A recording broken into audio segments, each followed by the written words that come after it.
Hello friend, Shankar भोळजी आमच्या गोंया खातीर आमी बांबोळे देवतेचेर आसा.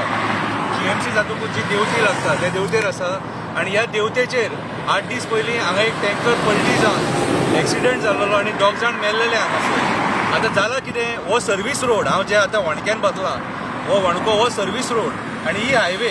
आतां जाला कितें, हें सगळें व्हांवून गेलां आनी हो एक वणको क्रिएट जाला हांगासर. आतां जाता कितें, हो रस्तो पळय, रस्तो हांगाच्यान स्टार्ट जाता.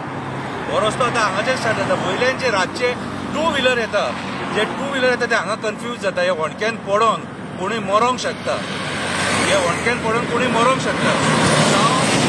PWD आनी नॅशनल हायवे अथॉरिटी आहा तांकां रिक्वेस्ट करता, हो जो कालापुरा रस्तो वयता सांताक्रूज, हो रस्तो मातसो हांगासर हो वणको जो पडला इतलो पार्ट हो मातसो भरून घेया.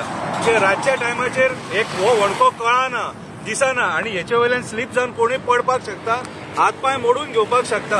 रिक्वेस्ट करता मातसो हो वणको कसोय करून बेगीन भरा मातसो. तुम्ही भरिना जाल्यार म्हाका सांगा, 8 दीस टायम दिता, 8 दीस टायम दिता आनी पंचायतीक रिक्वेस्ट करता मातशें फॉलोअप करा आनी हो वणको मातसो भरून घेया. कितें गेल्या वर्साय जाल्लो आनी तुमी भरलेलो हो, पूण परत आतां पावसान तो वणको परत क्रिएट जाला आनी 2 व्हिलर वाल्यांक प्रॉब्लेम जाता हांगासर. ओके, बांबोळे हायवेचेर. देव बरें करूं.